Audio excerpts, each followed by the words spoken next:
के लिए। चुनावी साल है, दोनों तरफ से जुबानी हमले भी लगातार हो रहे हैं। गृह मंत्री नरोत्तम मिश्रा ने कमलनाथ पर एक बार फिर तीखा हमला बोला। उन्होंने कहा कि कांग्रेस में कमलनाथ के शह पर झूठ बोला जा रहा है। उन्होंने कहा कि एमपी में कांग्रेस की सरकार नहीं आने वाली है।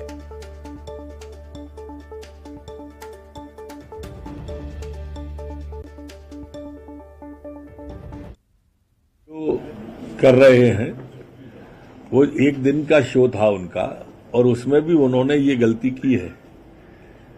चूंकि उनको देना तो है नहीं, सरकार उनकी आना नहीं है, इसलिए झूठ पर झूठ बोले जा रहे हैं। सिर्फ झूठ के सहारे पर वर्तमान में कांग्रेस चल रही है। कितना और झूठ बोलेंगे झूठनाथ जी? ये सब चीजें जांच में आ गई हैं। और वहीं कमलनाथ को झूठनाथ कहे जाने पर कांग्रेस की तरफ से भी तीखी प्रतिक्रिया आई। पूर्व मंत्री पीसी शर्मा ने बीजेपी को भारतीय झूठ पार्टी बताया। पीसी शर्मा ने कहा बीजेपी के नेताओं को झूठ बोलने की ट्रेनिंग दी जाती है।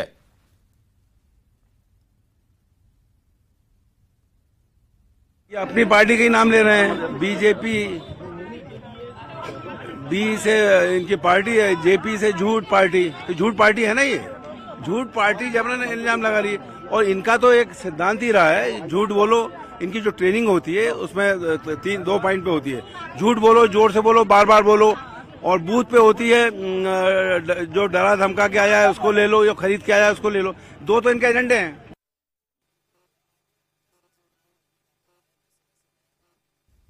तो नरोत्तम मिश्रा का बयान एक तरफ, दूसरी तरफ पीसी शर्मा का पलटवार।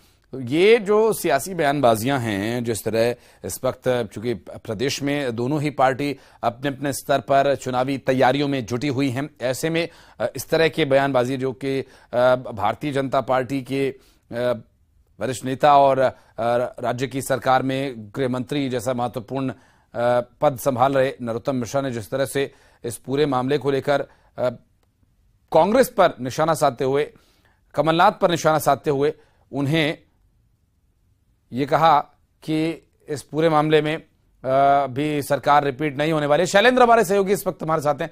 शैलेंद्र, सरकार रिपीट नहीं होगी, एक बड़ा बयान है, और दूसरा झूठनाथ कहने पर खींचतान जारी है।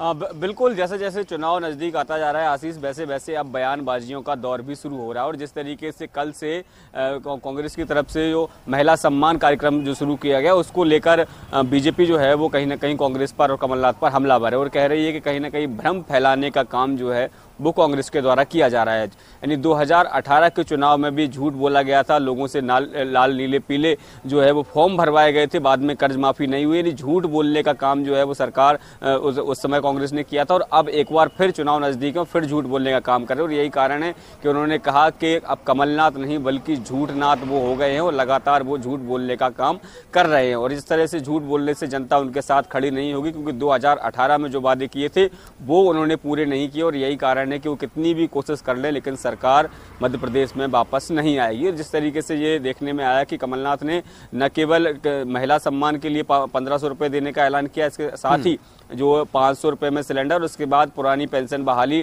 के जैसे तमाम जो मुद्दे हैं वो चुनाव के पहले उठा दिए, और कहा है कि ये केवल मैं कह नहीं रहा हूं, ये मेरी घोषणाएं नहीं है, बल्कि जैसे ही सरकार अगर आती है कांग्रेस की तो ये वचन जो है वो पूरे किए जाएंगे। यही कारण है कि अब बीजेपी इन वचनों को लेकर लगातार कांग्रेस पर हमलावर हो रही है। जी शैलेंद्र, पीसी शर्मा कह रहे हैं झूठनाथ कहने पर कि ये तो भारतीय झूठ पार्टी है।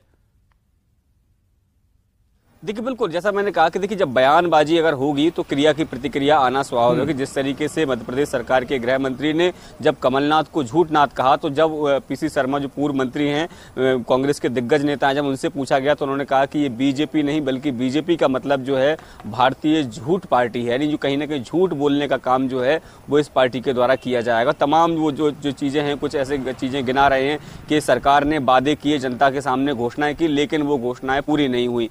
तो इस तरह के तमाम जो आरोप प्रत्यारोप हैं अब दोनों ही राजनीतिक दलों की तरफ से लगाए जा रहे हैं, क्योंकि मध्य प्रदेश में इस साल के आखिरी में चुनाव होने और चुनाव के पहले हर राजनीतिक दल जनता के बीच जा रहा है और उनको लोग लुभावने वादे भी लगातार किए जा रहे हैं कि यदि उनकी सरकार आती है तो वो चाहे महंगाई को लेकर हो, किसानों को लेकर हो, युवाओं को लेकर बात हो, तो तमाम जो मुद्दे हैं, जो जनहित से जुड़े मुद्दे हैं, उन पर जो है वो बातचीत हो रही है। और एक दूसरे के जो वादे हैं उसको लगातार झूठा साबित करने की कोशिश जो है वो यहाँ लगातार चल रही है। जी, चूंकि जब सवाल हुआ था उस वक्त नरोत्तम मिश्रा से कि सरकार आने पर बैन किया जाएगा, बजरंग दल का वो विषय था शैलेंद्र, और ऐसे में जवाब यह आया था कि सरकार रिपीट होगी ही नहीं।